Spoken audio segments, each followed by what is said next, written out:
that is perhaps one of the origins of the name for Machu Picchu.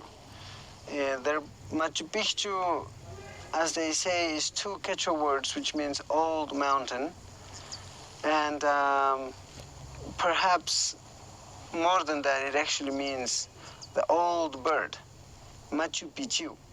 Wherever our ancestors had found sacred temples, there had to be two mountain tops.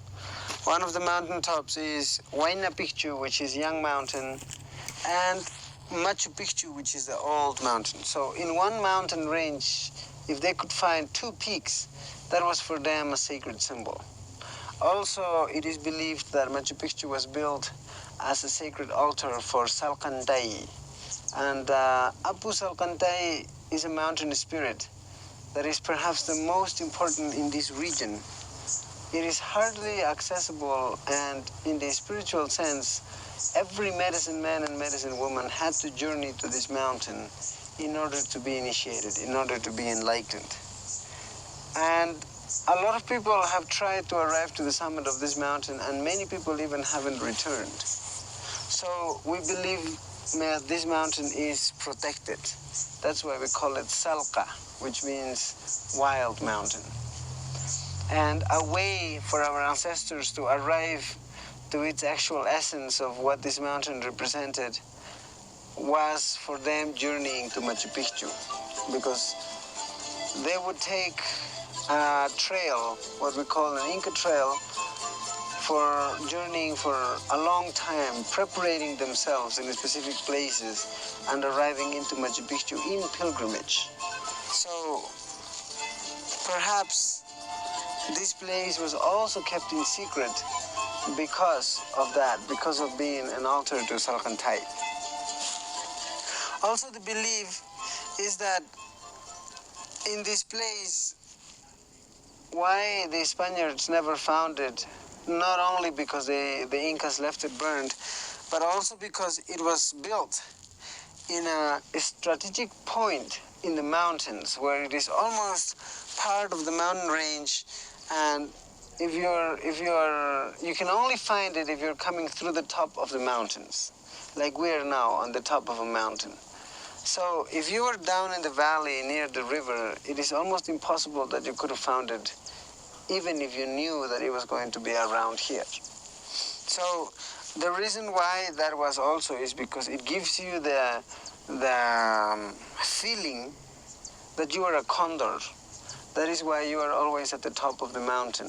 That is why you are always up high, and in some times of the year filled with mist and clouds. So it's almost like you are always in the heavens. And in Machu Picchu, the medicine for this time, for this era, is feminine. Perhaps that is why that they found a priestess, a mummy that was the most important person in Machu Picchu and was a woman. They found her with all the ceremonial regalia and the pots and instruments for rituals. And so we believe in the spiritual sense that Machu Picchu was the sacred temple of the Amazonas warriors, which were women that were initiated at the age of 13 as chosen princesses of the sun.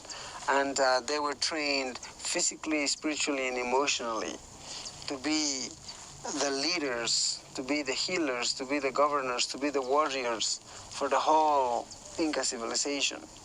And here in Machu Picchu was the place where they used to be born, where they used to be trained, where they used to be initiated.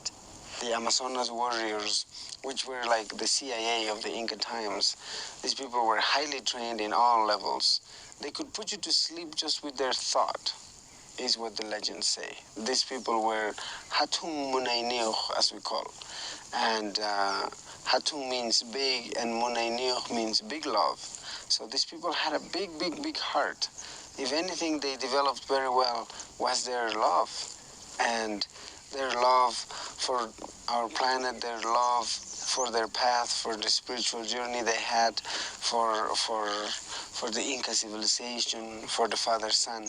And so they were like warriors who would not only protect the civilization, but also be the leaders and the guardians and the witnesses of life unfolding every thousandth of a second in their lives. Highly powerful princesses. And also, perhaps we can say, because of the condor, some people arrived to Machu Picchu to leave their physical bodies.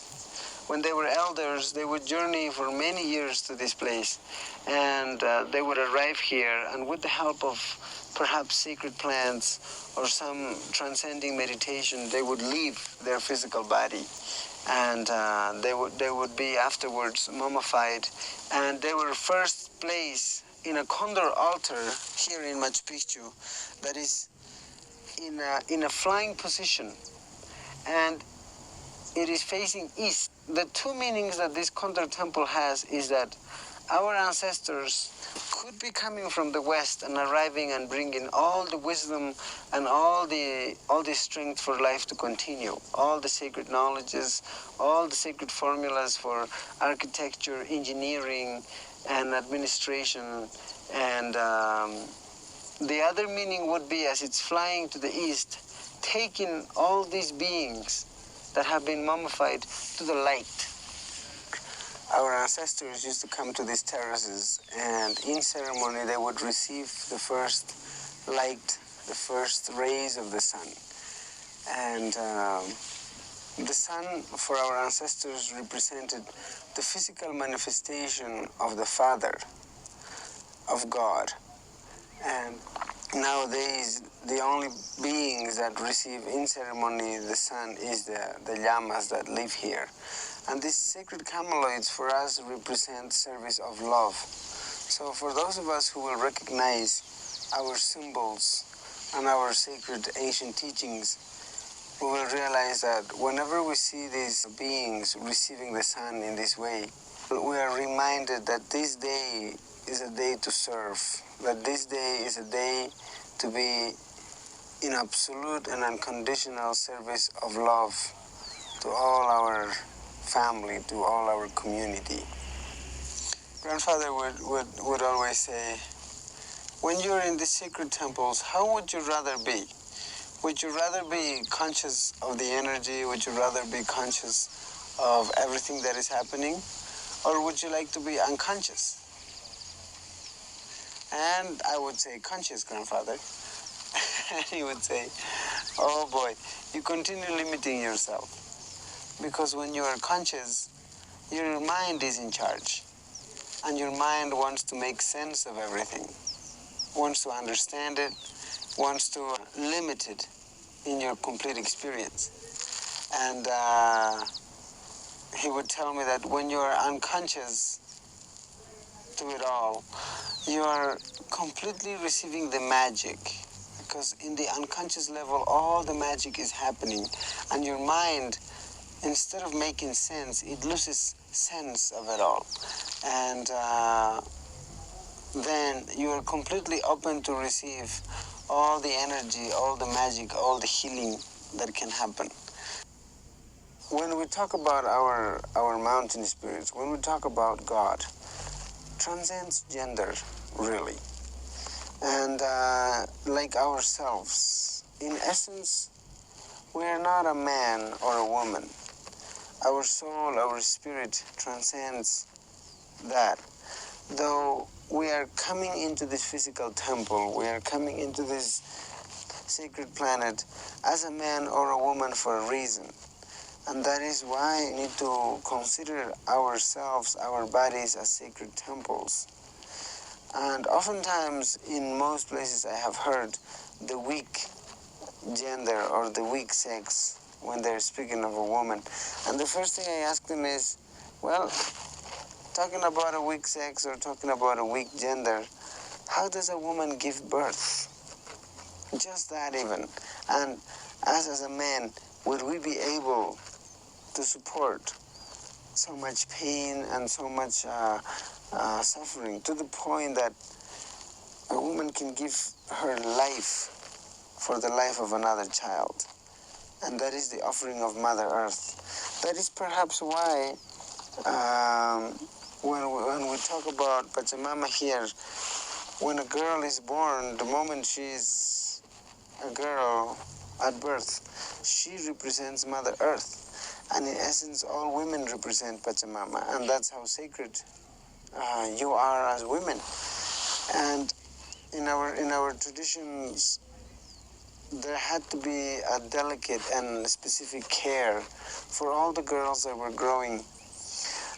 For example, one of the teachings that I remember in our communities is that when a girl starts being 13, they tell her, when you're in love, be very delicate and be very careful when you're offering yourself to another being, to another person, especially if you're thinking that that person is going to be your husband, because he is not going to grow from your shoulder, they would say. He will either die or live with another woman. That is what they tell the girls in the communities. And so a lot of girls are already being trained that life is about non-attachments, that you cannot take for granted, and especially in love, which is where most of the time we get hurt. And perhaps that is one of the teachings that our ancestors have left to us, because whenever we have attachments, that is where we get hit first or most, when the waves of the energy of hurt and destruction come. They hit us first in our attachments. But when a being is prepared, when a person is being already trained from very early time, from childhood, that life is not to take for granted, that love is not to take for granted. So you can't have attachments. And when you realize that the true love liberates you, is about liberation and not about possession, then really there is more harmony and there's more peace. Here in the Andes we have this philosophy of the Yananting Masinting.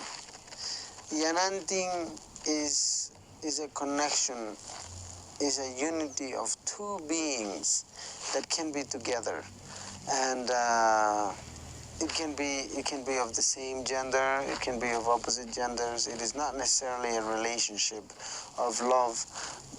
Sometimes it transcends even that. It is a relationship of two beings who want to be together, a sacred power, that together only they can be of great service, great service. They become allies, they become a team that can be inseparable. That Yanantin is very powerful, to the point that in the Andes it was considered as something more powerful even than a relationship of love or of partners. And then the Masinting, Yananting Masinting, was only applied to couples, to partners who would choose to walk together in life and in their path. And it had to be specifically of a woman and a man. Yananting Masinting, why? Because of the polarity. There had to be the sacred balance. Every medicine man, every Paco, had to have its Yananting Masinting in order to be in complete harmony and in complete balance in the cosmos. To know that the leaders of this sacred land were all powerful women gave me newfound strength.